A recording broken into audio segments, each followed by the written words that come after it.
Buddy, just wanted to apologize for this week's episode. There was a few technical difficulties when filming. The camera shut off a few times and some content was lost. So there are a few transitions and not everything flows properly. I think it's still a valuable episode and you will enjoy it, but just don't be alarmed if something doesn't sound completely right. We're working on fixing this for next time. Hello, everybody. This week is a fun, exciting, special episode for me in particular because I have my co-host Mark here with me in person after traveling all over the world in Southeast Asia and now more recently in South America. I'm one of your hosts, Shashank. I work at the Google AI Labs org, working on a vibe coding and vibe design tool. And I have here with me Mark, my co-host, formerly at Amazon, now working on a super stealth project using AI and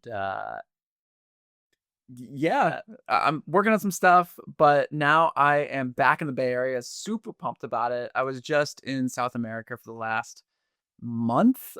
Just flew from Peru a couple days ago. Peru was freaking awesome. Highly recommend it if you ever want to go. Um, Actually, I went hiking to this mountain called Rainbow Mountain, and now Rainbow Mountain is really high. So Everest Base Camp is like 17,000, 18,000 feet high. Rainbow Mountain is also 17,000, 18,000 feet high.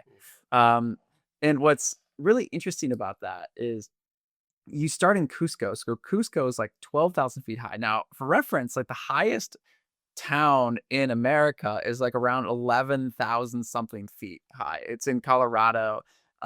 It's called Leadville. It was right where I used to work when I was in college. I had an internship there. It actually was the highest workplace in all of North America in Climax, Colorado. And there's a molybdenum mine there. And I used to work there for a summer in process control engineering. That was like 11,000 something feet.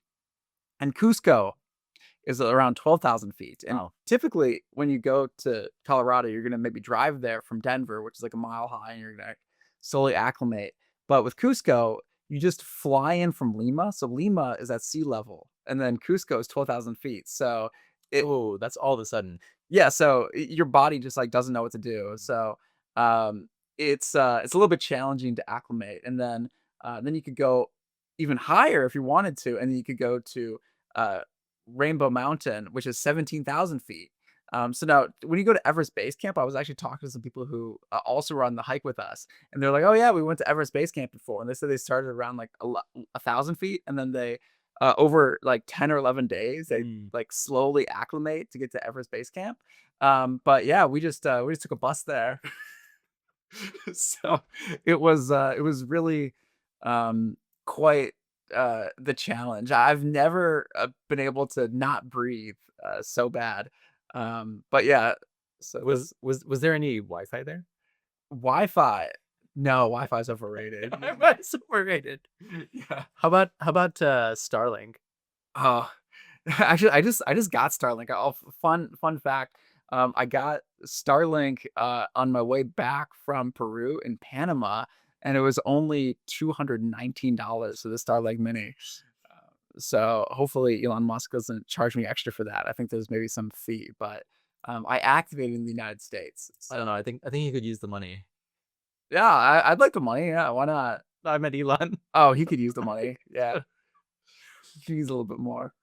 Speaking of, should we talk about global politics? I know we were actually thinking of talking about something else instead, but now that we're on this topic, the world is going through a lot of changes. Um, the U.S. in particular has seen record levels of debt. And Mark is really into finance and investing, and we got into a pretty lengthy discussion about the impact on this rising debt and what would happen if America can't pay it back.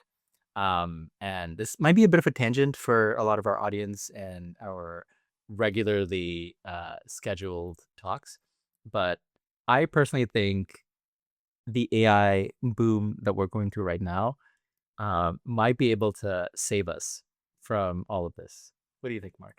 I don't know. I hope so. I really do. So for reference, I know this is an AI podcast, but let's talk about something that is like tangentially related to AI, and that's the national debt.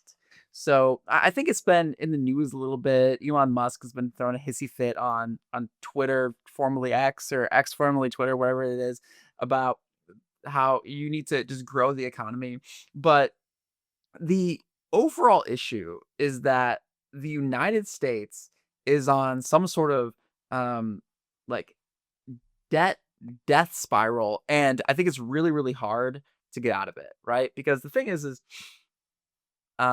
the debt as a percentage of the budget is growing every single year.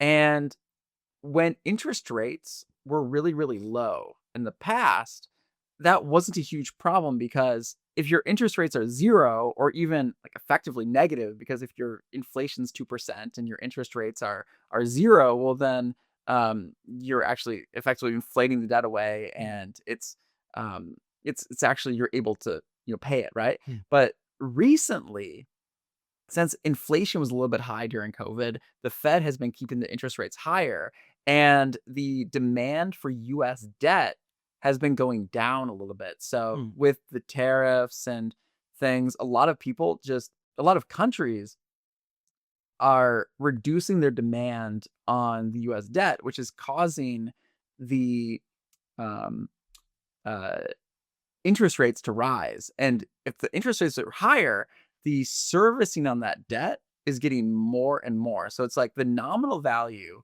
of the US debt is increasing, and uh, the interest rate is also increasing. Therefore, the actual debt servicing ratio is significantly higher. And I think that we were kind of talking about this. So Shashank, I'll just try to say what you're. No, wait, but Yeah, yeah, just to kind of clarify, so yeah, that means that the U.S. is not making enough money to pay back its debt. Is that what you're saying? exactly. Okay. Yeah.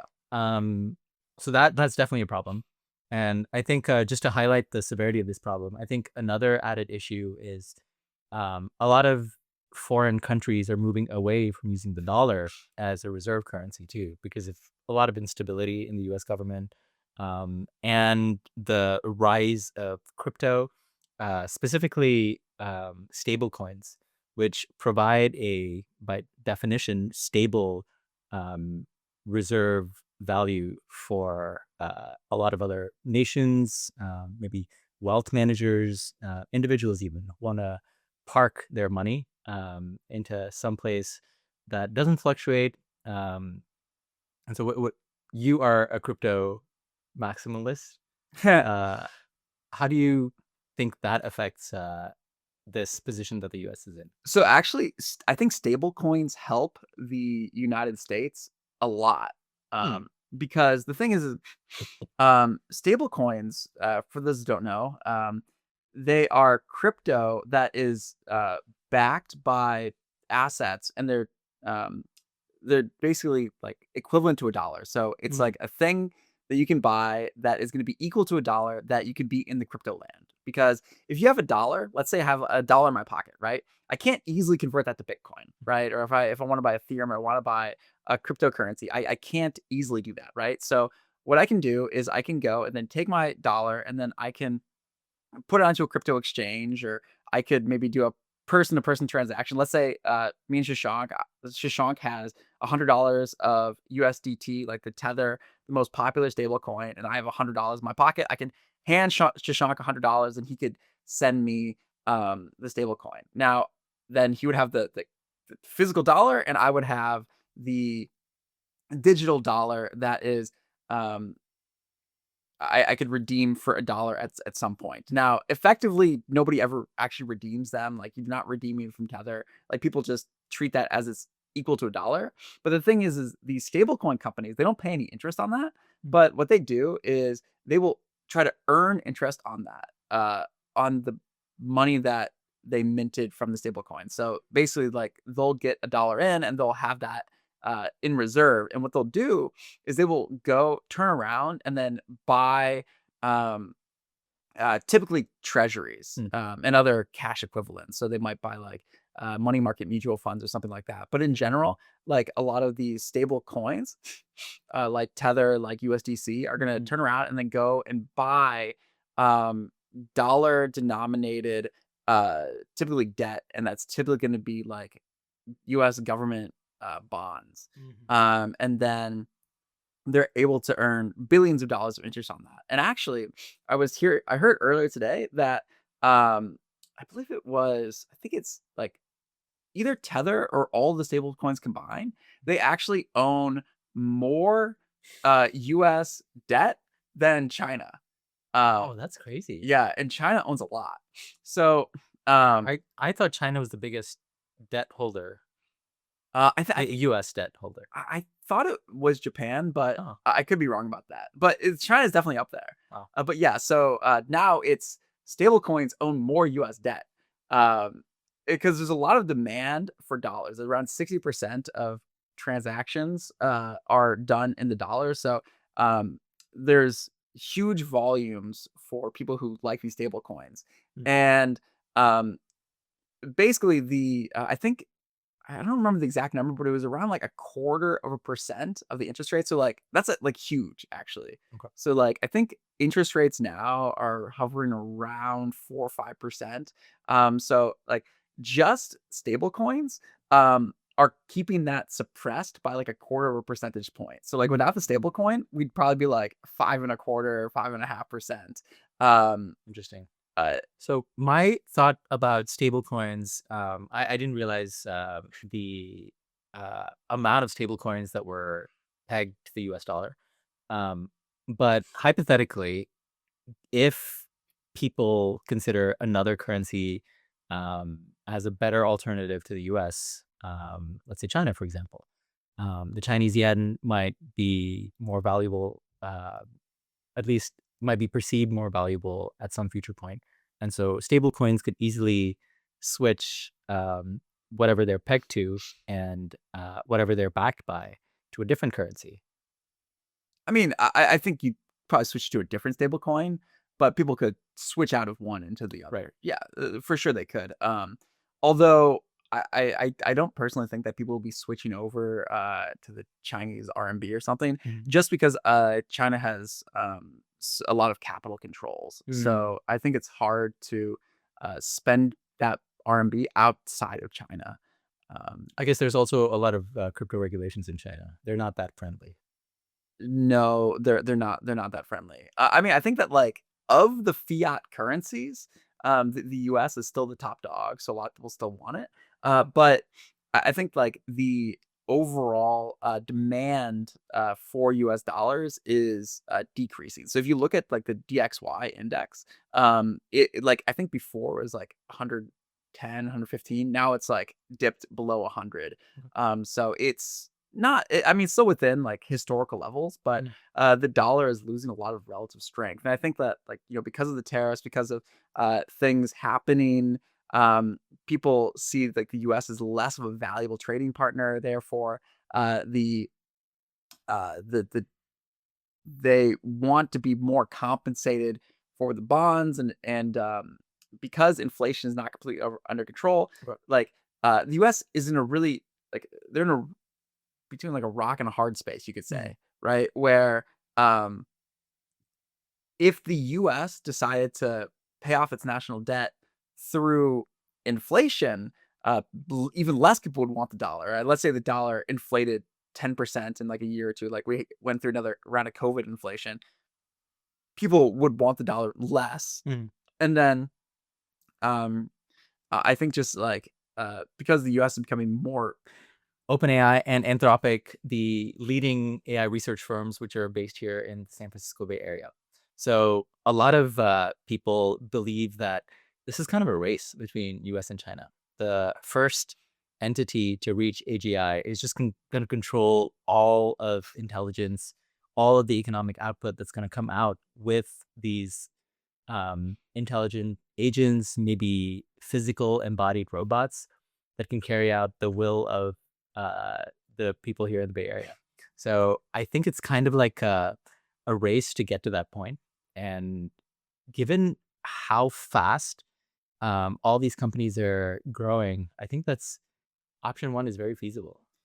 I don't know though. I'm not so I think that that future is probably coming. I think I agree, but I don't think that that future necessarily implies that it will grow the U.S. economy really big, right? Because I mean, for a couple reasons. First of all, I think it's only about 40% of Americans are like net positive taxpayers, meaning like 60% roughly of Americans receive more in benefits than they do pay out in taxes, right? So that's your children going to school, that's your retired people. We have more and more baby boomers retiring. So those ratios will get even more out of whack, right? Mhm. So it might be that in the future, it's not 60-40, it's 70-30, where 30% of people are paying for those others, right? And if we see that AI is getting more just better, right? Mhm. Like if we have humanoid robots um, replacing all of our warehouse workers, I think it's like one of the number one professions in the United States, I believe, is truck driving, and Mhm. that is those days are definitely numbered, right? So it's like if we see that there's gonna be massive unemployment, it could literally be in 10 years that it's 5% of people are paying for the other 95%. So Mhm. then it's like, where's the tax revenue coming from? Like you just have to like unless the tax revenue um unless the tax system is able to make it so that they are able to capture like the US government is able to capture a large percentage of like the Googles, the Microsoft, the Amazons, the Open AIs of the world, which I'm not convinced they will. Mhm. Um actually capture that value in tax revenue because I mean the corporate tax rate in the United States, I think it's like 30% or something like that. Mm. And that's like only taxed on the profits, right? Mhm. So and it's like these companies are all not I mean they're sure they're headquartered in the United States, Mhm. but a lot of them don't pay as much tax as you think, right? Speaking of which, I think Nvidia was thinking of moving to Singapore, at least their headquarters, to get around some of the restrictions, trade restrictions, which is preventing them from shipping to China, which is a massive customer. So we might run into issues like that. Right. So companies can just leave or you can go and then because I mean like if you have offices like I mean a lot of these companies have offices in almost every single country on earth, right? So you can um say you can do things like, "Oh, well, yeah, we had all this profit in the US, but that's offset by all of our losses here," Mm. or like you could do things like uh, the Irish entity owns the trademark. Let's say you're Coca Cola. It's like, oh, the Irish entity would own the trademark for Coca Cola, and then the U.S. branch of Coca Cola um, makes a lot of money, but it needs to pay royalties to the Mm. Irish entity, and the Irish entity maybe has like Ah. 2% tax rate, and then therefore the US is actually running a loss, therefore no tax. Mm. So it's like there's all kinds of wacky tax loopholes or like things that these companies can do so that they're not necessarily paying on tax. So even if, let's say, Google turns into like let's not talk about Google, but like, uh, one of these other companies, let's say Nvidia or whatever, turns into one of uh, it if they turn into $100 trillion company, Mhm. it's not necessarily that the US is going to receive all of that. They're going to receive like a small fraction of that. And if like 90% of people aren't working, then who's going to pay off this debt? Mm. Uh, That's a tricky, I guess, thought experiment or real world economic challenge. I could see countries enforcing some kind of an AI tax where they would try to recoup the profits generated by AI agents or any kind of autonomous entities and try to capture that economic value, give it back to the rest of its citizens, try to distribute some of that income inequality. I just don't think that would work because, like, a lot of people who would be impacted that because it's only gonna be the richest people, and those people have insane mobility. Like Mhm. if there started being a wealth tax or something, people would just leave. They would Mm. move to Dubai. They would move to Singapore. Like they would go to where they have a lower tax rate. Like it just doesn't work. Like if you say I'm going to tax like the wealth of Bill Gates and Jeff Bezos, and I'm just going to say like give me 90% of your money. It's like no, and then like look at Elon Musk, right? Like when California wanted to tax him, he's like I'm moving to Texas. That's true. And then it's like now California has lost its biggest taxpayer. Mm. It's like these games where these states or countries are just like trying to tax like crazy. It doesn't work. It actually becomes like a big death spiral. That's what happened in Detroit, Mm. where the Detroit actually had like one of the highest taxes, and people just left. So it's like the rich people who can leave, they will leave, and then uh, everybody else just you know Maybe as a thought experiment, let's explore option two, was it? The option to reduce the amount of spending, government spending.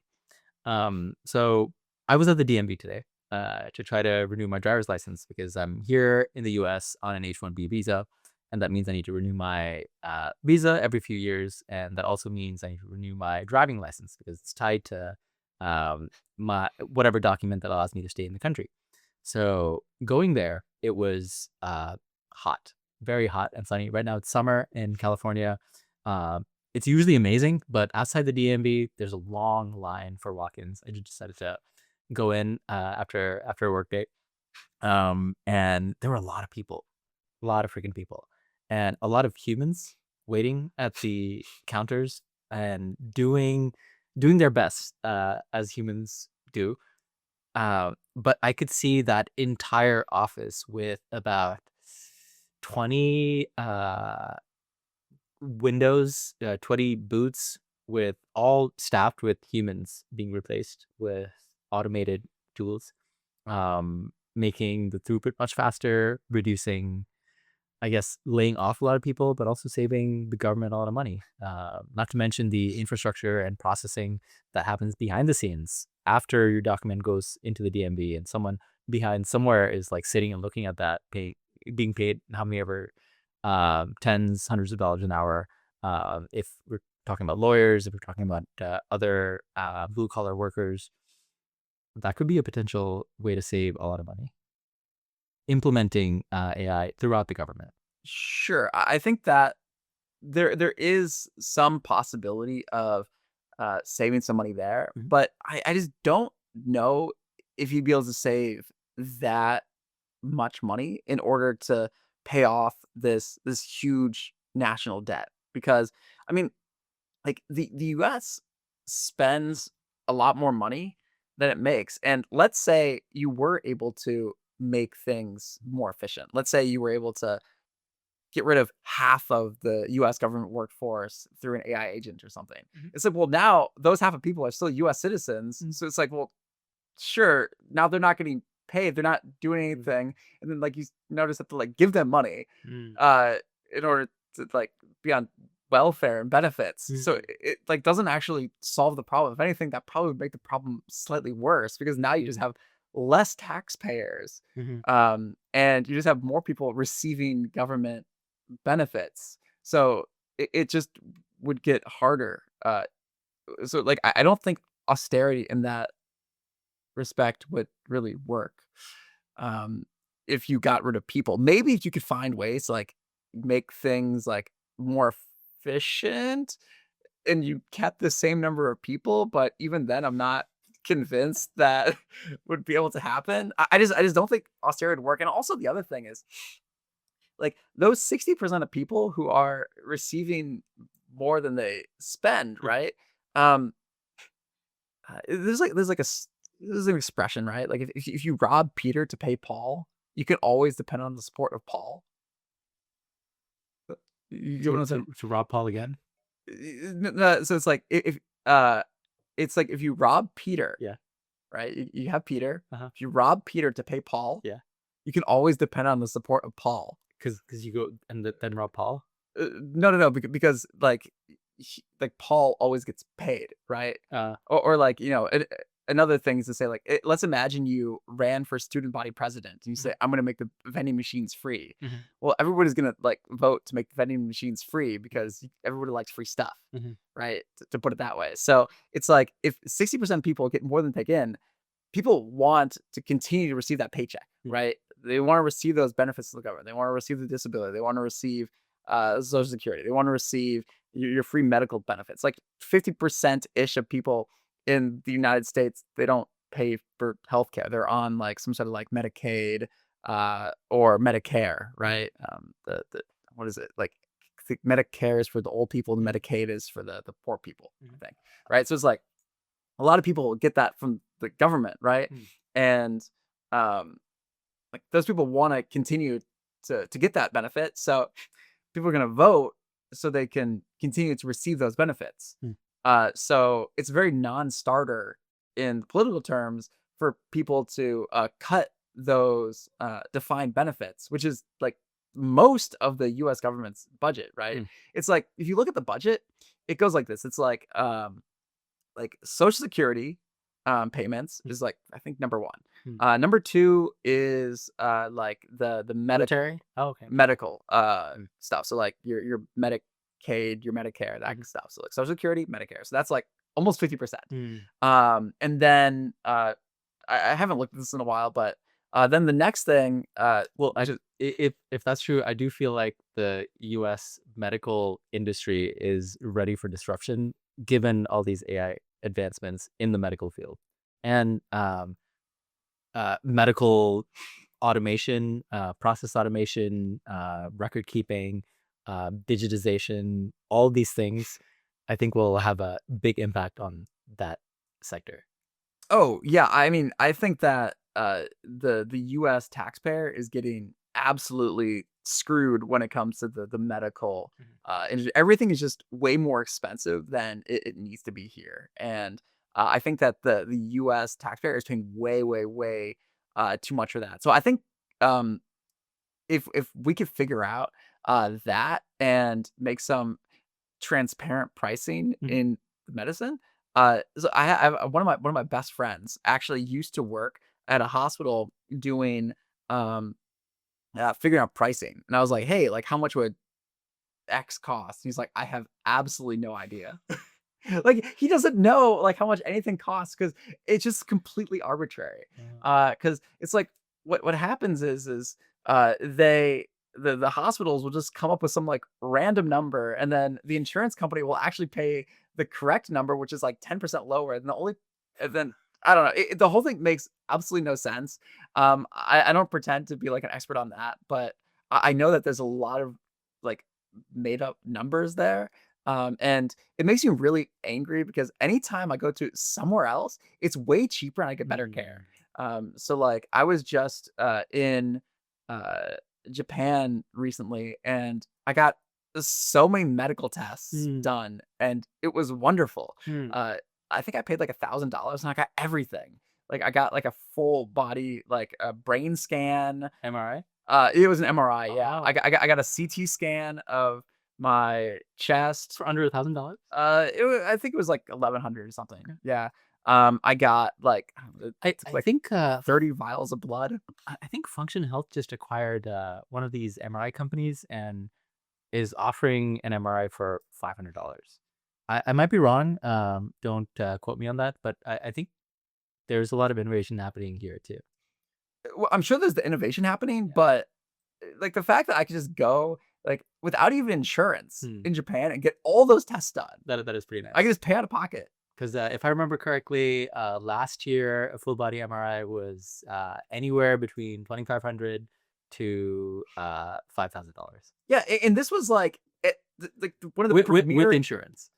Oh, and this was one of the premier hospitals in Tokyo Mm, with no insurance, English speaking mm, doctors. It was wonderful, mm, and you're paying like $1,000, almost $1,000 a month in insurance. Well, it ranges, right? But you're paying like a bunch of money in insurance a month, even if you don't get sick. mm. It's like it makes no sense. Like insurance. All right, this is just like another aside, right? But Kind of a tangent. It's a tangent on a tangent.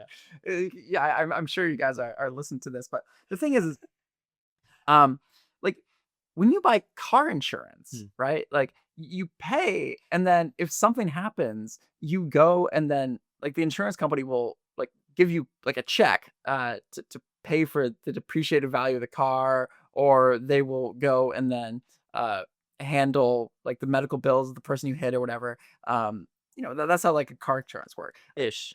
Health insurance, like the you pay a bunch of money, and then the insurance company is just gonna it's like a coupon card, but then the problem is like the coupon card is just the price that it should have been to begin with, right? So it's like the the hospital is gonna say, "Oh, this MRI is $10,000." And the insurance company say, "Well, no, actually, the MRI should only be $500, and we're gonna negotiate that down for you." And then it's like, "Oh, don't worry, we're gonna pay like $100 out of that," and then you end up paying $400, but the MRI should just cost $400 to begin with. It makes no sense. I hear you. All right, so I think my takeaway for our listeners here is that anytime you get a bill from a U.S. medical establishment, just realize that this is not a hard number. You can negotiate. You can always push back on any kind of bills. First, check the invoice that you get, see if everything actually makes sense, or if there's some erroneous, superfluous charges. And if you think something is a little outlandish, you can complain. You can try to negotiate. You can try to work with them to bring the cost down to something you feel might be more reasonable. Work with them for a payment plan. A lot of different things that you could fall back to. So I agree, and that's true. But the fact that we live in a system where you have to negotiate with your hospitals, it makes no sense. And also, as another aside, as another tangent, like in what time have you ever just said like, "Okay, let me get the service," and you'll send me a bill like a week later, and I'll just you'll find out how much it is. Like, when does that ever make sense? Like, if I buy literally anything, if I buy a sandwich, right? If I go to Subway, I get a sandwich. I know how much I'm gonna spend. It's not like, all right, just make me the sandwich, and then they just pull up some number, and then like you have to negotiate with them later. Like, imagine you went to Subway and you said, "Give me a turkey sandwich," and they say, "Oh, this sandwich is $500" after they make it. You say you could like, and then you have like insurance that you have like for your sandwich card, and then the insurance company negotiates it down to $20. And you say, well, and then don't worry, we'll pay 10. And then you end up paying just $10 for the sandwich anyways. It makes literally no sense. I'm trying hard to play devil's advocate, but I can't argue with you. That's that's pretty insane. It's completely insane. The so I agree. If the United States could figure out how to cut their medical expenses in half, which I think they probably could, because the United States, even though people go into medical debt all the time, they go, they, the United States spends more per capita than any other country on earth. I think by three. It's like the United States spends roughly triple the amount of the next country, um, next highest country, and we don't even have universal medical care. Like for the amount of money that the United States spends, every single person in the United States should have free healthcare. But instead, people pay like a really large percentage of their paycheck Mm. on healthcare, and the United States spends more money than any other country on earth. And it's like we don't even have universal healthcare. I think we are. This is a very spendy country. I think doctors here get paid a lot of money compared to most other countries, and definitely way more than European countries. I think this is definitely one of the industries that is ripe for disruption. I'm very hopeful about the potential of AI in disrupting this industry. Um, but maybe coming back to the theme of this podcast, I am kind of hopeful in the economic progress that we have been making so far in the last few years, and that is yet to be made in the coming years. Because I think the last 2 years was filled with a lot of excitement, a lot of prototyping, a lot of experimenting with what these LLMs could do. I think we've been slowly refining their capability. waiting for these models to get better, building infrastructure, tooling, and the industry just has matured around it. And one case, an example, is the AI Engineer World Fair, which was started like 2 years ago by a prominent VC called Swix. He runs the Latent Space podcast, which is an amazing. If you guys are looking for more podcasts to listen to, amazing podcast for AI engineers, applied AI engineering in your job, in your side projects.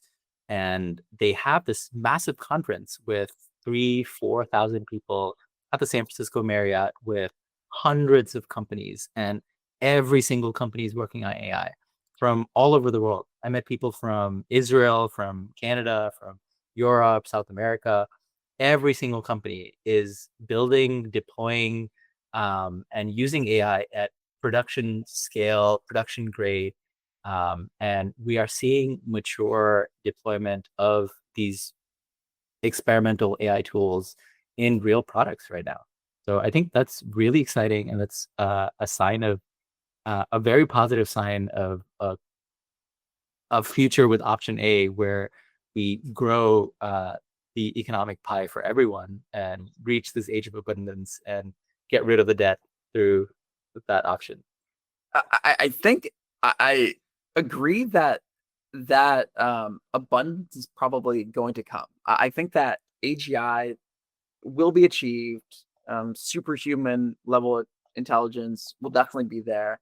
I'm just I just still don't think that that will necessarily solve the US's debt problem. Hmm. I just Well, a lot of these companies are based in the US and they're paying taxes, and the people making money are paying taxes in the US. And not all of them are Fortune 500, let alone FANG companies. A lot of these are mid-sized, small, maybe consisting of a handful of few people, startups even. yeah, but I guess like one other thing is that a lot of these companies, they're not paying taxes on the like that economic activity that they're generating because they are putting it back into the company, right? Like a lot of the companies, like you've got your OpenAI, you've got your Meta, like their capex spending, it's just increasing like crazy, and they are using that to buy more GPUs, double down on the company, just grow it more. And most of that is not necessarily going into people who are paying taxes. A lot of that capex is just going into like more server spend, which is actually going to reduce their profit because now they're depreciate that, and then they're going to reduce their profits. So then now their profit is close to zero, and then they're not going to pay taxes. You get What do you think about the Stargate project? I think that's kind of nearing some kind of development or something, because Sam Altman was talking about that again.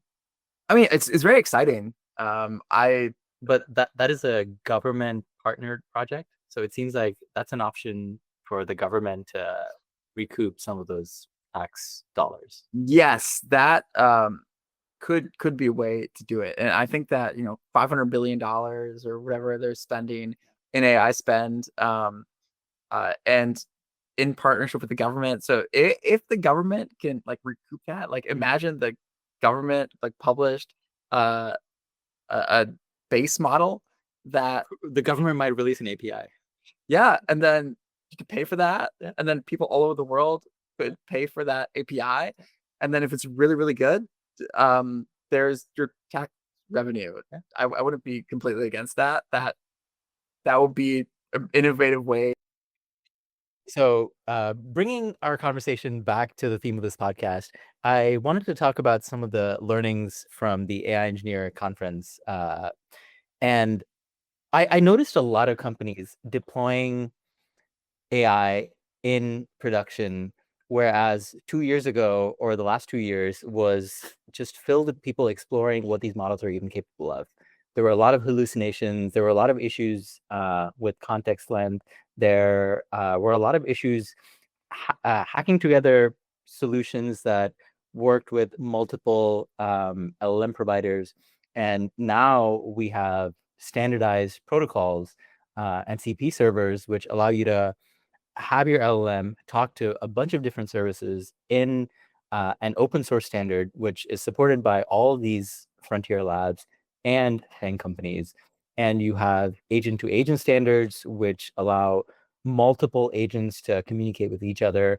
Although this isn't working well from my anecdotal observations, but it is a sign that this industry is maturing and it shows massive economic progress. And there's just more deployment to be made in every single vertical, every industry. So I feel like this is a bullish case that economic activity is increasing, and as a result, taxpayers are giving more money back to the government. Yeah, I really hope so. I think that actually I tend to agree that this could be a sector Mhm, that potentially grows a lot, mhm, and I think that it's going to be a interesting policy thing to say. Like, all right, let's say in the future nobody's working anymore. Like 100% of people are unemployed, and the AI just does everything, which I think is actually semi-realistic. Not mhm, maybe not 100%, but, your high 90% of people, like, mhm, because the computers and, like, the robots will just be so much better. mhm, So there needs to be some sort of way to, like, still capture that economic value. mhm, So, I don't know if this gonna have to be like a robot tax or something mhm, where, like, you have to pay for a tax on your agents, or, like, you're gonna pay a tax on the robot or something like that. Because it's like, for example, if you're Waymo, mhm. right, and you have a fleet of self-driving Yeah. cars,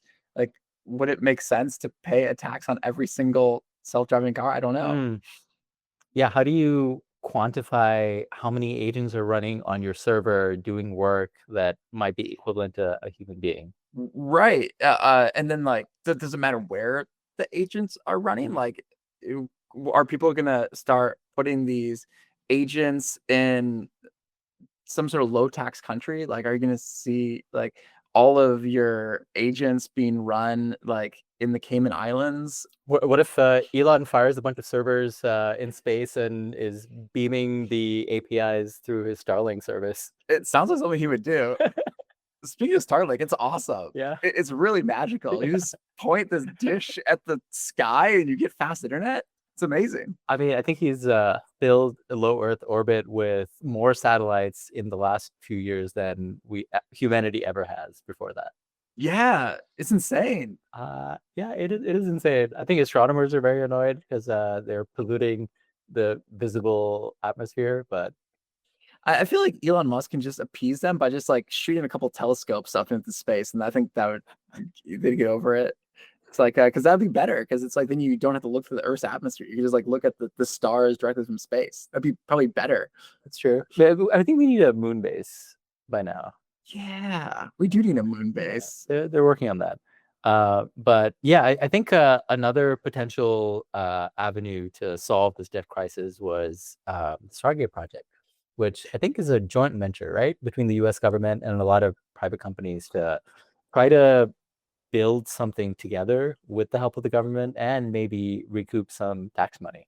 Yeah, yeah, I think that's quite exciting, and I think that um, if the government spends $500 billion on making some sort of infrastructure for these AI companies, we could literally see like take aside, because I think that there's this. I'm talking about too much negativity right now in terms of like the United States having like a precarious debt position, but regardless of that, I still really believe that the future is gonna be way better because the AI is gonna solve so many problems, right? Like the AI is gonna figure out how to uncook an egg. The AI is going to figure out how to solve aging, how to um it's the AI is going to get rid of a lot of the grudge work that people don't want to do. Now, it's a separate issue to figure out like what do people do after that once people don't need to work anymore, but I think people are creative and they'd figure something out, right? Like Yeah. video games are getting really fun nowadays. Oh, so exciting. Yeah.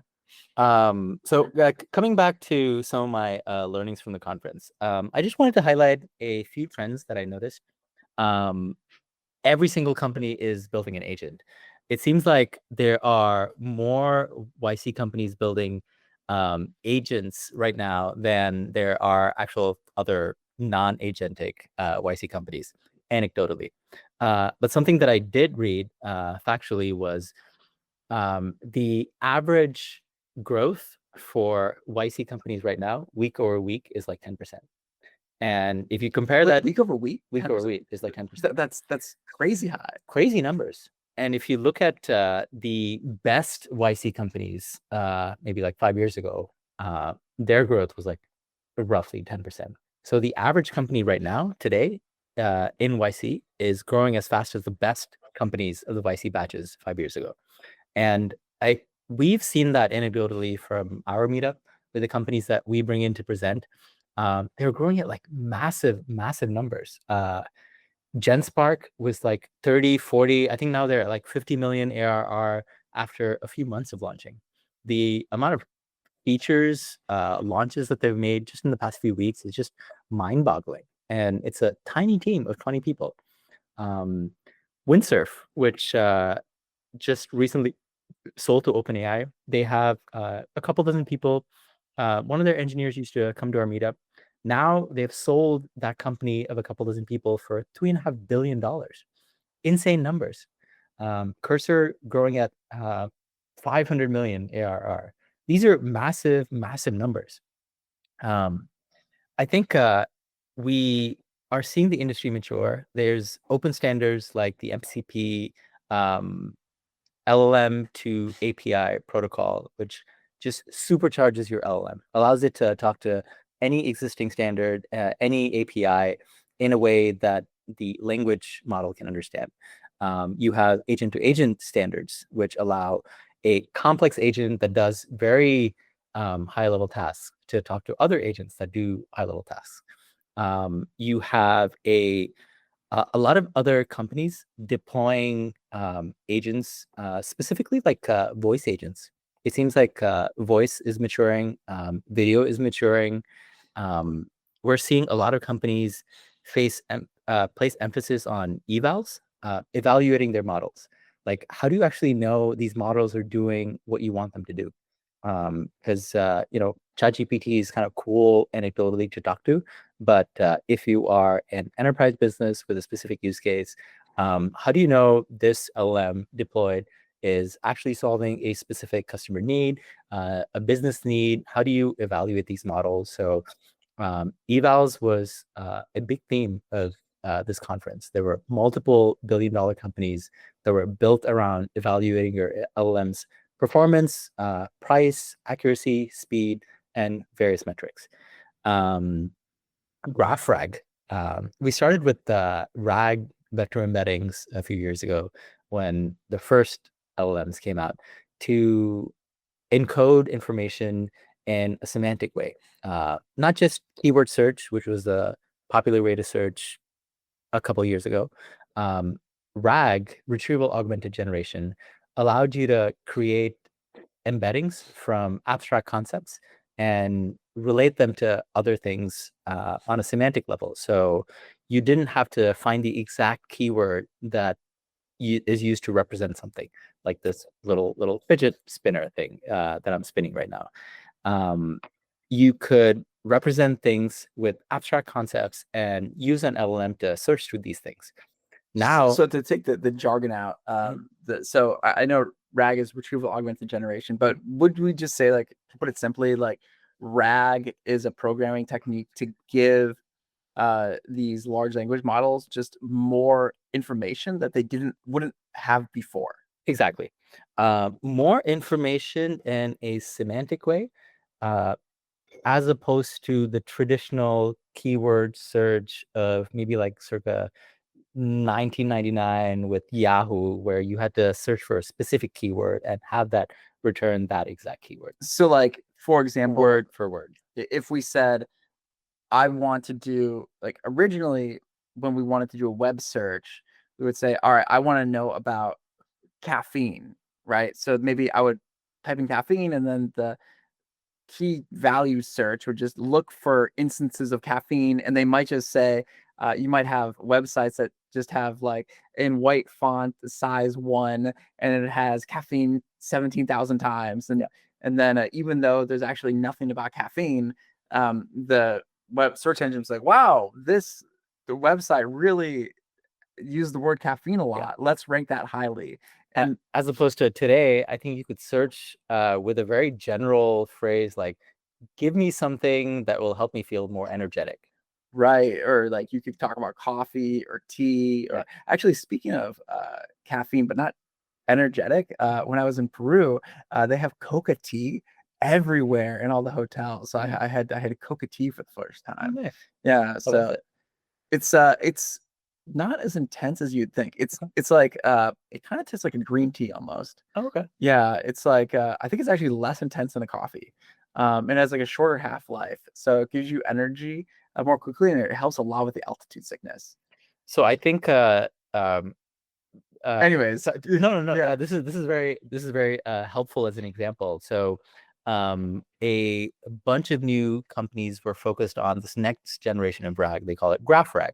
So they still use the same vector embeddings, still use the retrieval augmented generation process, but create graph structures from all of these embeddings. So if you had the cocoa tea, if you had coffee, you had tea, you would be able to connect them all through the same theme of drinks, stimulants, maybe tasty, flavorful, and create a knowledge graph where you can jump from one embedding, one concept to another, and figure out how they're related to each other, and traverse this web of information, much like Google does, and much like the traditional knowledge graphs were built, except you don't have to do it manually.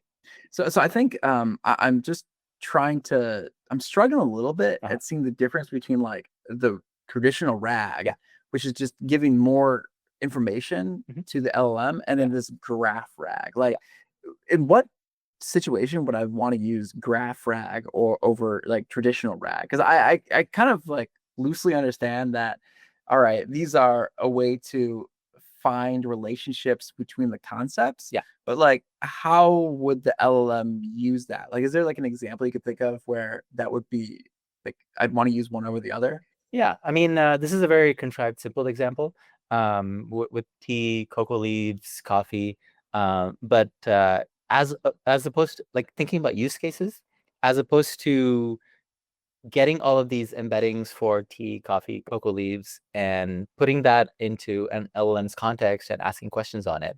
I think the use case would be if you're trying to investigate the relationship between cocoa leaves, between coffee, dive deep into these concepts and understand how they're related, how they're different from each other, what else is similar to them, which would be kind of hard to do with traditional RAG, because a traditional RAG, you would get the cocoa leaves, the embedding for cocoa, the embedding for coffee, embedding for tea, return that. That's all you have. Maybe do like a k-nearest neighbors search, find other things close, similar to these concepts, but you wouldn't be able to find things that are very different from these, but also related with a similar theme of flavorfulness, of stimulating, for example. So, to for I just want to rephrase this to make sure I understand. So, you're saying that for almost a regular RAG, we would almost have the user say what parts are important, Mhm. and then the user would say like, "Hey, I want to find out like drinks that give energy," Mhm. and then it might be able to pull up like your coffee, your Monster Energy drink, your Mhm. Red Bull, all these things, right? But then with GraphRag, the user could say like, "Hey, um, find me like I don't know information about each of these things," and Mhm. then maybe the LLM could go and say like, all right, let's start our graph at um, energy drinks, and then maybe it could do research about each of those things. So maybe like it could go and then learn about Monster, and then go to its headquarters and learn about each of the ingredients, and kind of like Mhm. go down the graph, and then figure out like the health implications of that, and then it could return to you the best energy drink that gives you energy for your longevity or something. Yeah, and just as an example for educational purposes, it might link you to something that's completely unrelated to drinks. It might link you to cocaine, for example, which is related to cocoa leaves tangentially in terms of stimulants, in terms of natural substances that give you energy. I don't think I would call cocaine a natural substance. derived derived from some form of a natural substance, and I think it would allow you to jump between different embeddings and explore connections through this web, a graph, and it's a new concept that is allowing to people to explore data, explore information, as opposed to just shove a bunch of context into an LLM. So it kind of reminds me, I was listening to the Lex Friedman interview with Terrence Tao. And uh, Terrence Tao, he's one of the world's most prominent and like well-known mathematicians. And he said that one of the reasons why he's so good at solving math problems is he knows a lot of different concepts uh, in math, right? And he found that oftentimes, like when he learns a concept in one math realm, he's able to like kind of apply the tricks that he learned into a different math realm. So, like, I don't know enough about the different types of math. Like, you learn a little something in calculus, and you can apply it to topology, for example, or algebra or something, because you learn one thing and the other.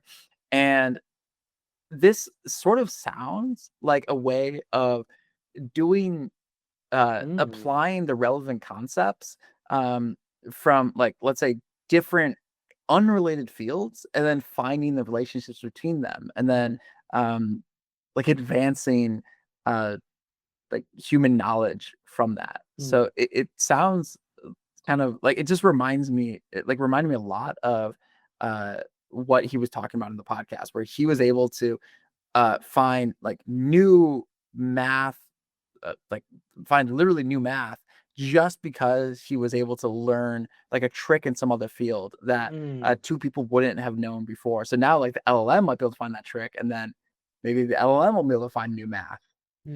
Yeah, that's a very interesting way to think about it. There are a lot of people who are excited about this possibility. Sam Altman mentioned this in a couple times in some of his interviews, because I think this would be, again, going back to maybe like the debt ceiling and the potential solutions. I think figuring out new innovations in basic science, basic research, mathematics, physics, etc., would result in like massive breakthroughs. And I think these LLMs might already be capable of this kind of research. It's just that we're not doing reinforcement learning or fine tuning on these models to optimize them for this use case. They're just autocomplete. The very base models before RLHF is just an autocomplete. You start talking and it'll continue your sentence. It's not going to respond to you. We added RLHF to make it a consumer product, to turn it into ChatGPT, to turn the Transformer paper that Google released into ChatGPT, which is a consumer product focused on question answer. And I think we could come up with a different kind of RLHF to make this more focused on research, to have it automatically think about patterns that it knows in its embeddings and apply that to other areas. Maybe you give it a problem and then it'll pull from all of its compressed knowledge of all of human data to try to apply similar learnings to the problem that you're working on. Yeah, I think that's a super exciting possibility. And I don't know if it would necessarily be like RLHF, because I think that at a certain point the topic would too advanced for humans. Oh, by the way, just to define terms, RLHF is reinforcement learning with human feedback. So you basically just give it a bunch of examples, and then the human is going to say what they prefer. So, for example, if I ask ChatGPT, maybe you've seen this before, you might see two responses, and the it'll ask you, like, what do you prefer, response one or response two? And then that multiplied by a million people using ChatGPT, they will make responses that are more pleasing to the human. But in a certain sense, like if you're doing advanced math, it doesn't make sense because I if you showed me something like the Riemann hypothesis, like I wouldn't understand it. Like Mhm, I wouldn't be able to tell you what's better, one or two, because like mhm. both are just complete gibberish to me. So Yeah. in the future, we'll probably need to have like RL AIF or something. Yeah, Anthropic pioneered that term because they were smaller than OpenAI. They didn't have as much funding. They couldn't pay enough people to do human feedback on all the training data that they needed to train their next generation of models and come up with Claude 4, for example. So they've been using RLAIF, reinforcement learning with AI feedback, using their own models to train their models. And it's really interesting. I had a lunch conversation with a PhD candidate at Stanford who works on statistics and ML learning. And we were having this conversation about model collapse, which is this idea where if you keep using these models to generate training data for the next generation of models and do that over and over again a couple hundred times, we'll end up with like just garbage because you're using tons of synthetic data to train the next generation models. And so we're completely disconnected from humanity, completely disconnected from real world data, logic, and reason that we want in these models. And that's kind of a interesting thought experiment. And people are still trying to figure out how to solve that. But in practice, I think there's still a lot of humans in the loop. Maybe a smaller and smaller percentage over time because like you said, it's harder and harder to find experts who can distinguish between what the Riemann hypothesis and fast Fourier transforms, whatever. And the more esoteric the domain, the harder it is to find humans that can create training data. So let's go back to that thought you experiment Yeah. where you say like the model collapses. So is the idea that say, all right, we're going to have the AI be trained on data, Mhm. and then a lot of that data is going to go out to the internet. So let's say like let's take like a discrete example to say, all right, I have a blog, and I'm going to use AI to generate data on that blog. Now, the blog I'm going to post, and I'm going to have thousands of articles on my blog because it's maybe AI generated. And now, since the AI is trained on the internet, Mhm. it's going to be maybe trained on that blog, Yeah. which is arguably like more like AI slop Mm. because it might not be any good. Mhm. And like maybe it would be better to train on the New York Times that's like highly rated, or like, human, like things that are made by human. But like the New York Times and the leading journalism will just get less and less of a percentage of the total internet, and then you'll just be trained on more and more AI stuff, and then like that just gets worse and worse over time. Then eventually the models just become completely worthless because all the training data is just Yeah. AI slop. Yeah, but you don't even need to go that far. I think what I was chatting about was just using synthetic data generated from big foundational models to train the next generation of foundation models directly. Because depending on your use case, you may not have training data for medical domain, for example. You may not have enough medical data to cover a diverse enough set of use cases to train a model to deploy that in a hospital, for example. So people just generate synthetic training data. They ask the model to generate fake examples of interactions between doctors, patients, or in the legal setting, they'll generate fake examples of first drafts or motions and a court transcript, for example. And if you keep generating a lot of synthetic data, you'll end up with a lot of garbage because you're right. As of Q2 of 2025, AI generated content is not as good as New York Times editorial content. So yeah, that is a scary future. Yeah.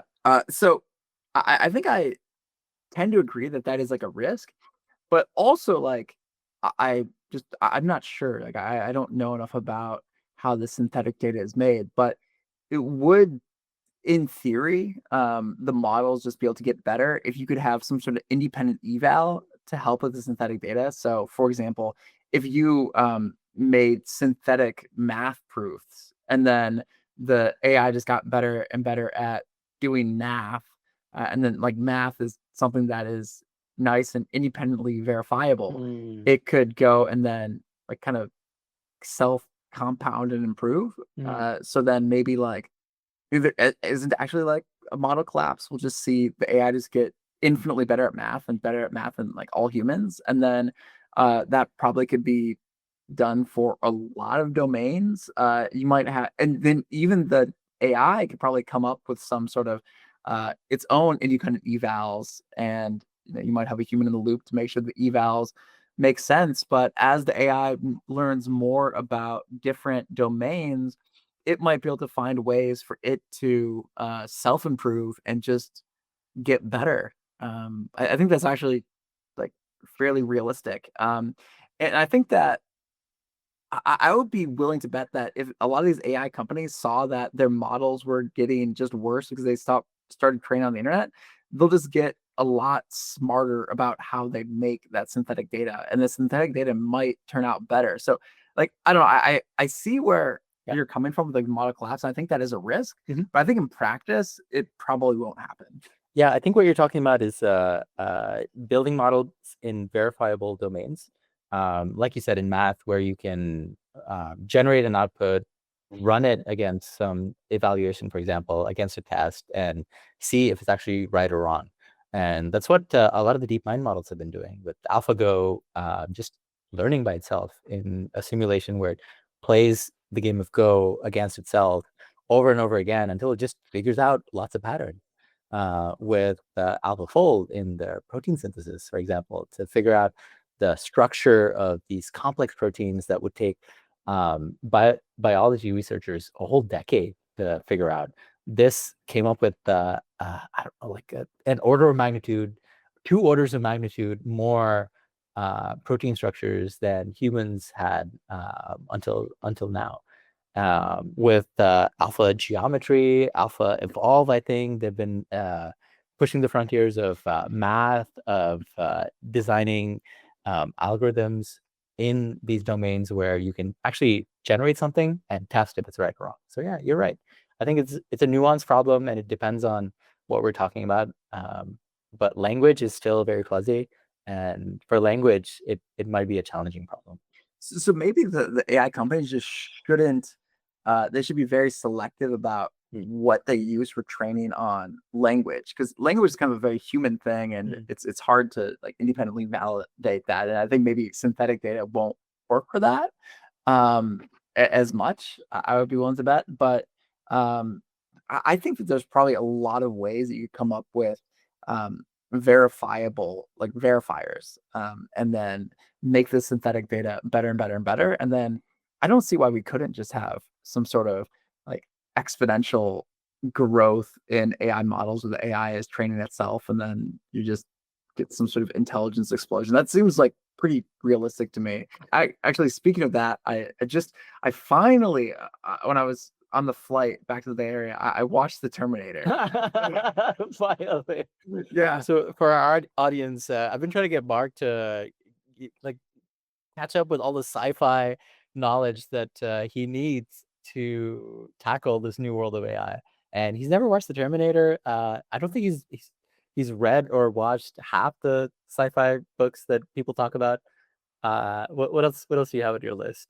I Back to the Future? I Okay, no Back need to to the watch Future, that. no Terminator. But anyway, so when I watched The Terminator, it was well, actually it was Terminator 2. I didn't watch Terminator 1. I watched Terminator 2. That's important, yeah. Yeah.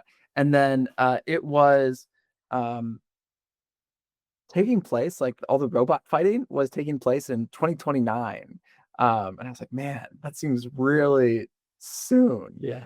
And it was basically like kind of what we were talking about, where the uh, I guess I don't think I'd be spoiling the Terminator for anybody. I think you're fine. Yeah, Just put spoiler warning just in case. yeah. So basically, what happened was there was some guy who was making a neural network that could self improve, and then it did. I think it quadratically self improved until the robots took over, and then they got into some sort of battle with the humans, and the robots destroyed all the humans. And then in the movie, they send a robot back in time. Maybe the time travels Mm. not realistic. But then they sent the robot back in time to just go and kill the guy who was making uh, the neural network that self improves.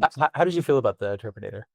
It felt like a little close to home, honestly. Wow. Yeah, because I was thinking like, man, 2029. That feels like that could happen in 4 years. Possible. Very possible. We could reach AGI in 4 years.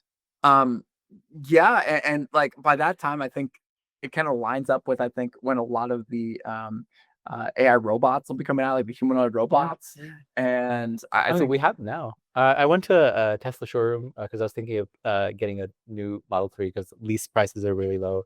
And they have one of the Optimus Tesla robots, not functional, but as a prototype, as a demo with all the actuators and the legs, the arms, and it looks really cool. And I saw tons of Unitree robots, which are from a Chinese company, way cheaper. I think it's like less than 10 grand for a human. I mean, it's like a tiny humanoid robot, about 3.5 feet tall, but it's got limbs, it's got legs, arms, it can move around, it can do things for you. It doesn't necessarily have fully dexterous fingers, so it can't articulate and do fine grained motor control, but it can move around and do basic things, surveillance, for example.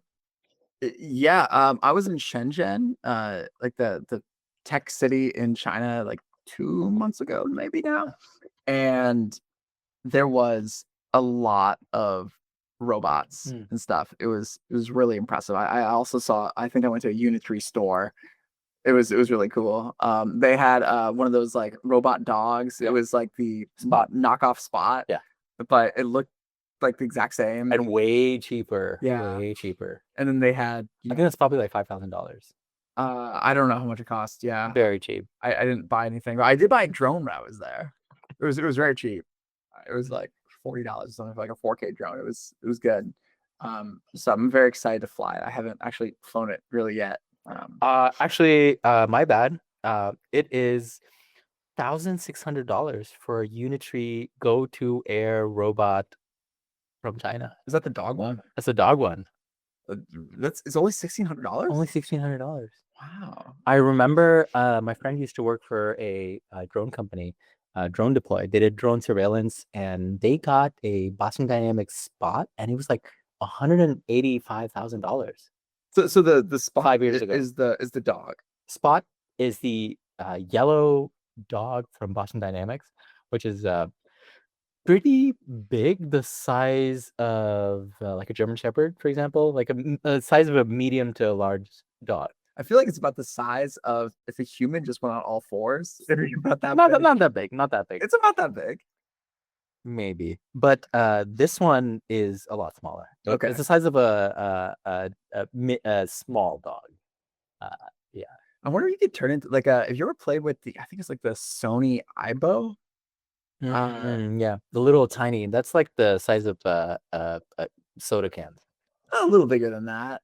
About the size of maybe like two soda cans. It's a small dog, and Okay. yeah, the Aibo. It's where you could go and then like it would like cuddle up with Oh, you. you're right. Okay, yeah. It was dog size. It was small dog size, and you could Okay. like pet it and like move its head in your hands, and it was. Oh, I was thinking of emo pet or something else. But anyway, go on. Oh, okay, yeah. So it just reminds me of that. So I Mhm. wonder if people in the future are just gonna say, I don't want to have to walk my dog. I just want like the fun parts of the dog, the feeding, the all the things. Just get your robot dog to provide you love, and then you could hook it up to an LLM, it talks to you, Ah. uh, provide you like It, emotional support. Your it, it, emotional support robot. and it might do your taxes, make you coffee, give you a massage. Why not? Yeah, Yeah. it sounds nice. Interesting future. I think we covered a lot of different topics. We did. We went off on a bit of a tangent, but I personally am excited about the progress that's being made, and the fact that a lot of these tools are maturing and companies are adopting it and deploying real world use cases in industry that is helping people today. I completely agree. I think it's very exciting, and I don't want to seem as like some sort of mega bear where I just think that the U.S. is going to be completely destroyed. I still think that the U.S. is the top dog in a lot of things. It's like I think the U.S. is definitely winning AI. It's maybe it's got a really good chance of winning robotics. It's really doing well at a lot of things. I mean, like people want the U.S. dollar for the reason, and I think that uh, the U.S. It got into this problem, and it can also uh, get out of this problem. It would be very challenging, but I think that it's possible, and I'm really, really hoping that we pull through. Because I mean, like, I don't want to see the U.S. collapse. It'd be horrible. Like, I live here, and like all my money is here, and it'd be really just awful, right? Like all my like friends are here. Like I don't know where I'd go if the U.S. collapse. I really hope it doesn't. And I hope that we all can work together and save this because this is like a solvable problem. It's just debt, right? Like we can solve that. There's levers that we can pull. Like if we can lower the interest rates a little bit, we can grow a little bit. We can figure out how to solve a little bit of the healthcare, and then everything's under control. And then we have another age of abundance, and everything is wonderful. And I think that's highly possible.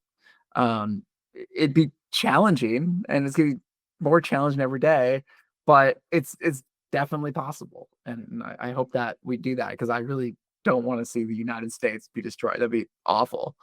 I'm personally very hopeful. I think it's getting easier every day. I think it's we're seeing mind-blowing progress from so many different verticals, so many different companies.